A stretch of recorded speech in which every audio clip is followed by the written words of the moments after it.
Certains sont devenus chercheuses ou chercheurs, et d'autres ont suivi une toute autre voie. Dans ce podcast, nous donnons la parole à des personnes qui ont eu le même cursus au sein de l'Université de Strasbourg, mais qui ont choisi des voies différentes. Vous écoutez Portrait croisé, un podcast de l'Université de Strasbourg produit par le réseau Alumni. Dans cet épisode, vous entendrez Wissal Selmi et Samuel Carpentier-Postel. La première est conseillère politique au sein du Parti socialiste belge. La deuxième est professeure à l'Université de Franche-Comté et directeur du laboratoire de recherche Théma. Tous deux ont fait un doctorat en géographie à l'Université de Strasbourg.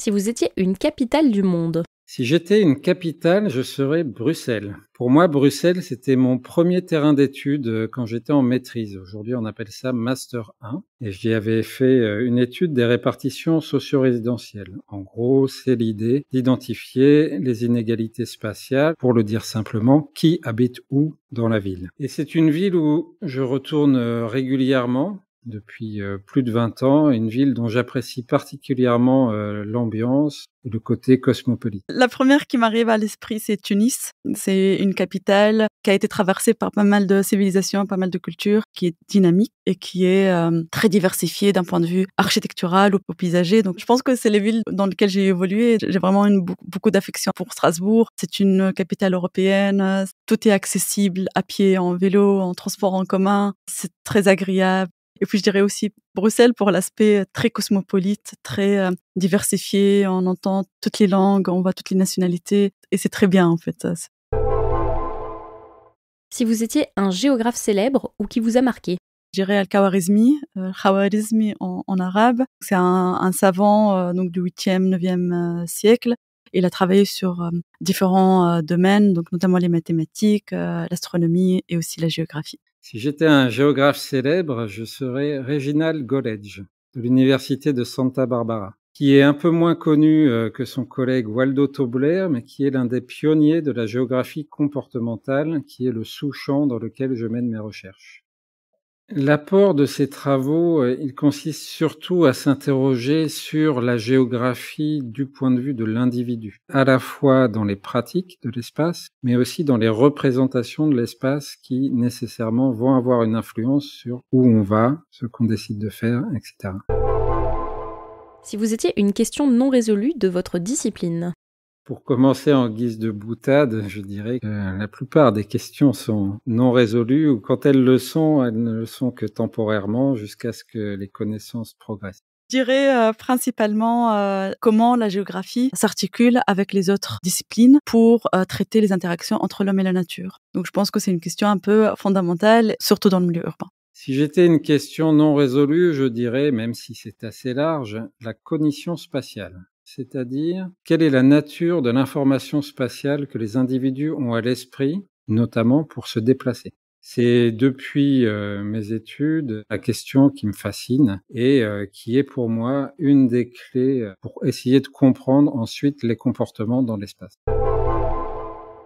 Est-ce que vous pourriez vous présenter ? Je m'appelle Wissal Selmi. Actuellement, je travaille comme conseillère politique auprès de Paul Magnette, président du Parti socialiste en Belgique. Et je travaille sur les questions environnementales, climatiques et énergétiques avec une approche écosociale. Bonjour, je suis Samuel Carpentier-Postel, professeur des universités en géographie urbaine à l'Université de Franche-Comté et directeur de l'UMR Théma, qui veut dire théoriser et modéliser pour aménager, une unité mixte de recherche du CNRS, de l'Université de Bourgogne et de l'Université de Franche-Comté. Pourriez-vous nous parler un peu de votre parcours ? À la fin du lycée, j'ai choisi la géographie parce que j'arrivais pas à choisir. J'étais intéressé par différentes disciplines des sciences sociales et il m'a semblé à ce moment-là que la géographie était un petit peu à l'intersection de tout ça. J'ai pas été déçu parce qu'en réalité, la géographie convoque effectivement beaucoup d'interfaces disciplinaires et je crois que c'est ce qui m'a plu. Alors j'ai fait l'ensemble de mes études de géographie à Strasbourg, licence, master, doctorat en 2007. J'ai ensuite eu un premier poste de chercheur au Luxembourg Institute of Socio-Economic Research, qui à l'époque s'appelait CEPS Instead. À partir de 2012, j'ai été maître de conférence à Aix-Marseille Université au sein de l'UMR Espace. Et enfin, depuis 2019, j'occupe donc un poste de professeur à l'Université de Franche-Comté et au laboratoire THEMA. Alors, je travaille en géographie urbaine et plus précisément sur la thématique des mobilités quotidiennes et résidentielles, qui était déjà mon sujet en doctorat et que j'ai poursuivi jusqu'à aujourd'hui. À la base, je suis ingénieure agronome. J'ai obtenu mon diplôme avec distinction de l'Institut supérieur de Cheikh Mariem à Sousse en Tunisie. Et grâce à cette distinction, j'ai obtenu une bourse d'État pour continuer mes études de 3e cycle. Et donc, j'ai fait le master et le doctorat à Strasbourg. J'ai soutenu ma thèse en 2014 et la thèse portait sur l'impact de la végétation, notamment les arbres, sur l'environnement urbain. Donc, stockage, séquestration de carbone, réduction de la pollution de l'air et réduction de la température. J'étais curieuse de voir comment ça se passe dans différents secteurs. Donc, j'ai travaillé juste après la thèse avec la même équipe de recherche, mais au laboratoire Imageville Environnement. Et puis, je voulais, par curiosité, voir autre chose, découvrir d'autres pays, d'autres milieux. Donc, j'étais en Belgique, je travaillais dans le secteur privé. Et puis, j'ai décidé de switcher vers l'université. Donc, j'étais chargée de recherche à l'université de Liège. Et à ce moment-là, je commençais à m'intéresser vraiment à la question des inégalités environnementales, comment on peut avoir une distribution équitable de la végétation et aussi des bénéfices liés à la végétation. Et puis, pendant le Covid, me posais plein de questions, mais toujours avec la volonté de pouvoir faire changer à mon niveau certaines choses dans les pratiques opérationnelles. Voilà, j'ai trouvé l'offre publiée sur LinkedIn et j'ai postulé. Mon travail consiste vraiment à une partie coordination politique où on doit défendre une position conforme aux valeurs socialistes. L'idée, c'est de pouvoir un peu trouver une certaine vision commune sur des sujets donc liés au climat, à l'énergie, l'aménagement de territoire, aussi au bien-être animal. Une grande partie de notre travail consistait à fournir des idées qu'on pourrait défendre, et donc c'est une question de production d'idées. C'est grâce à ce travail qu'on a pu rédiger le programme électoral, et donc l'idée, c'est de pouvoir vraiment faire des conférences, des groupes de travail avec des experts, des gens du milieu aussi politique, pour qu'on puisse produire des nouvelles idées qu'on a pu défendre. Qu'est-ce qui vous a le plus servi dans votre parcours académique ou professionnel ? Ce qui m'a le plus servi dans mon parcours académique, c'est la mobilité. Alors c'est un peu une boutade parce que c'est à la fois mon sujet de recherche, mais c'est aussi une marque de mon parcours professionnel avec 4 institutions différentes dans 2 pays différents. Et ces étapes, je considère qu'elles ont été une grande richesse pour moi, grâce aux différents collègues que j'y ai rencontrés, avec lesquels j'ai travaillé, qui venaient d'horizons différents, de disciplines différentes. Et ça m'a permis à chaque étape donc d'enrichir un petit peu mon panel théorique et méthodologique à travers tous les travaux communs que j'ai pu mener avec ces collègues. D'une manière générale, ce qui m'a un peu marqué dans mon parcours, c'est l'approche transversale que je peux avoir pour traiter les questions liées au rapport homme-nature, et notamment dans le milieu urbain.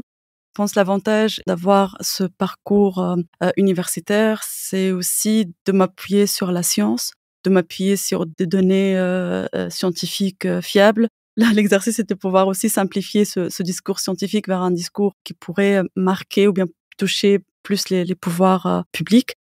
Et je pense que dès le départ, j'ai tout de suite su qu'il fallait que je m'oriente vers une recherche appliquée où je fais la recherche avec vraiment toute la rigueur de la recherche scientifique, mais que cette recherche puisse se concrétiser d'une manière opérationnelle et pratique, et donc fournir des réponses aux gestionnaires et aussi aux politiques.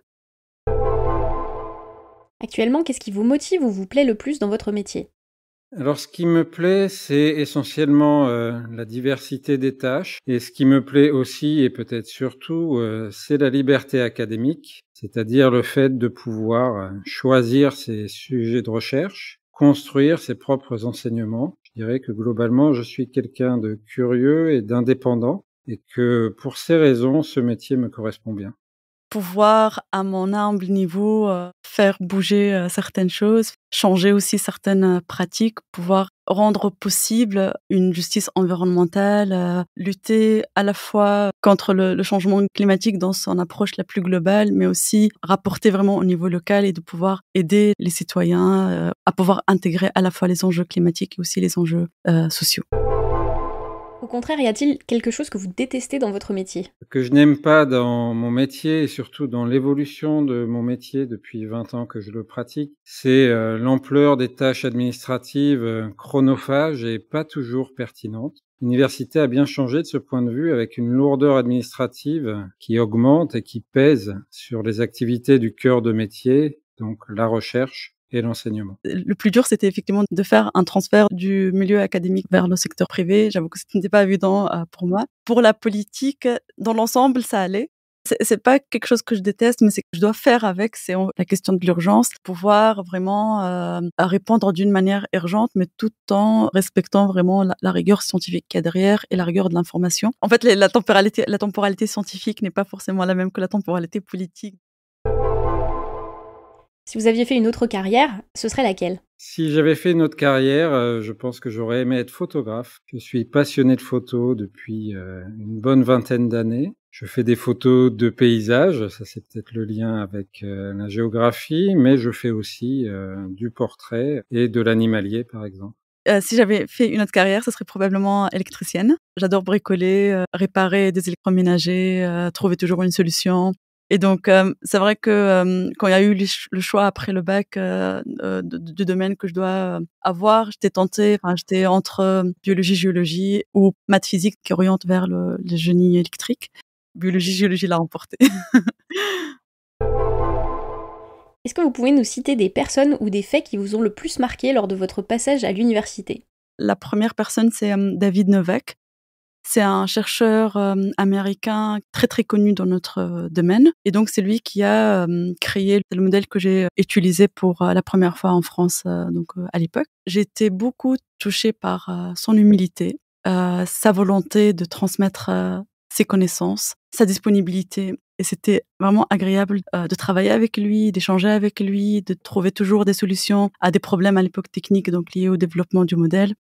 Et puis, la deuxième personne, Emmanuel Rivière. Quand j'ai fait ma thèse, il était le directeur de l'ASPA, donc Atmo Grand Est.